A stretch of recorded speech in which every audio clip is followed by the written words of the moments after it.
Want to know how to rebuild trust after infidelity? I'm going to give you 5 things that have to happen for you to rebuild trust with your partner after you've been unfaithful.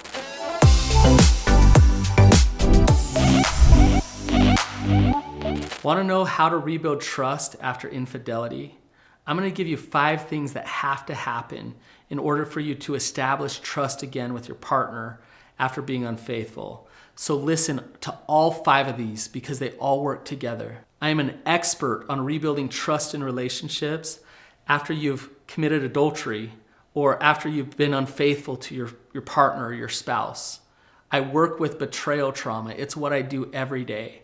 And I've done it for over a decade. And as I've done it, I've discovered 5 things that actually work to rebuild trust. Now, I want to warn you, this isn't a checklist.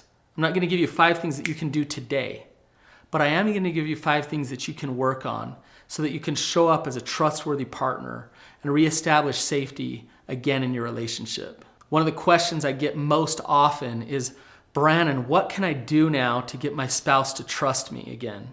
I've screwed up. I made a big mistake. I know I have. I've said sorry. I admitted it. But what else can I do? It's important that you understand that rebuilding trust is a process. It's something that doesn't happen overnight. It requires time. It requires consistency.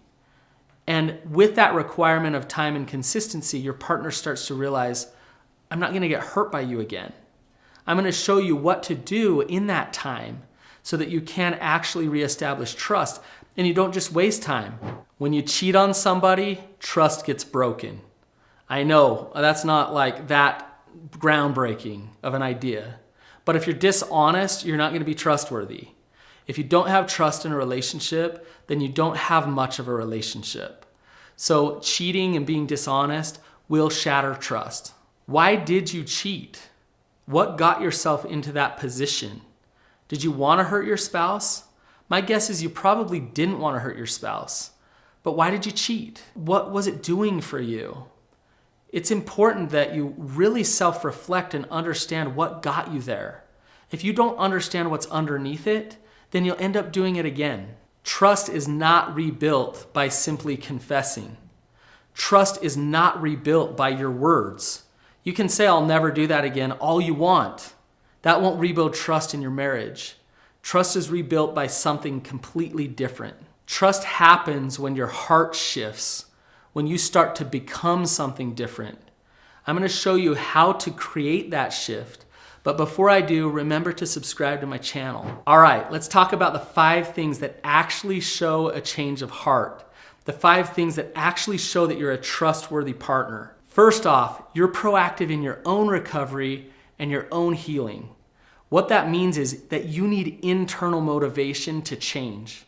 If you're changing just because your spouse wants you to change, if they're the one making the therapy appointments or telling you what books to read or what podcasts to listen to, and they're force feeding you to actually create some change in your life, then your heart's not shifting.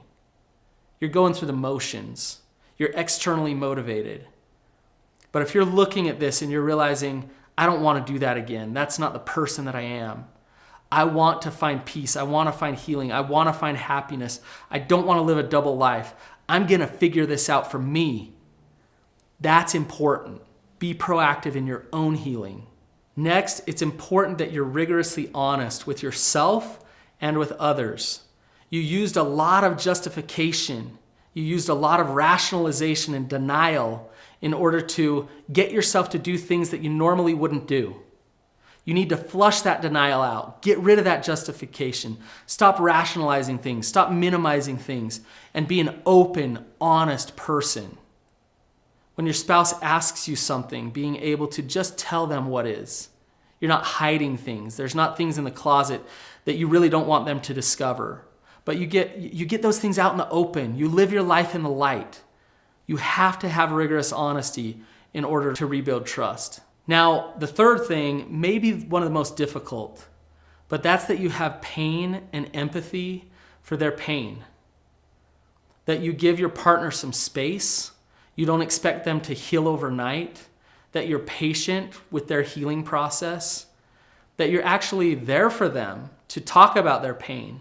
that you can hear it without getting triggered into your shame and your defensiveness, that you can actually stay in there with them and talk to them about it. Learn how to get curious with your partner about their healing process, about their pain. As you do that, you'll actually start to reestablish some trust in the relationship. They'll realize that you can hear them, that you're there for them, that you can empathize with them. Fourth, it's important that you're connected to them and you're connected to the household needs.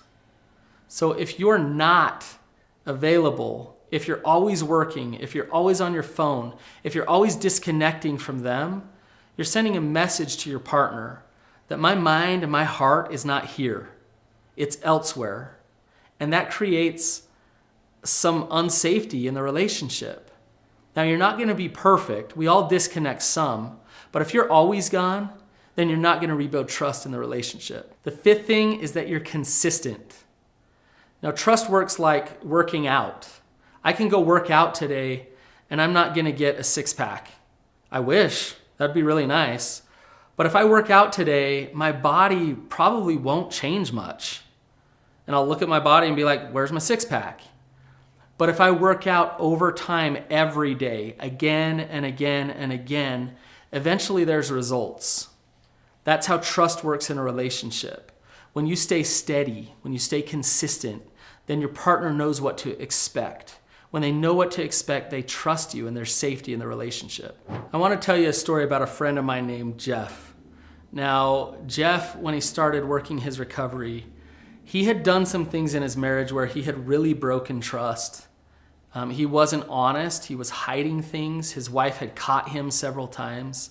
And she was to the point where she was ready to divorce. She was done. And she actually served him papers. They were that close. Now, Jeff looked at this and he thought, I need to rebuild trust in this relationship. And his first thought was, I need to do everything she tells me that I should do. And then he realized that's not being an honest man. That's not being a vulnerable, open man in the relationship. So he made a different decision. He decided, I'm actually going to show up as me in the relationship for once. I'm going to be consistent about who I am. I'm going to be open about my needs. I'm going to be rigorously honest about my faults and my struggles. And at first, it really triggered her. It was scary for her because he was being so honest. Believe it or not, she was used to the old liar, the old guy that would try to manipulate. But he stuck to it. He just stayed honest. He stayed open. He stayed willing to share himself. And he did it again and again with her. And over time, she started to realize he is an open, honest, trustworthy person now.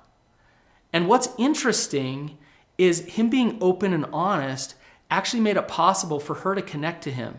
She started being more open and more honest and more connected with him. There was so much less strife in their relationship and struggle, and they get so much more out of their relationship now.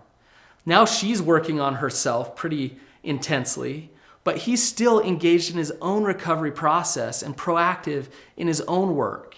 And it's awesome to see them because they've gone from a place of shattered trust, a lot of pain in their relationship, to a place of really learning how to connect, really learning how to show up vulnerably, and really learning how to show up consistently in the relationship. I love my job because I get to see real healing happen.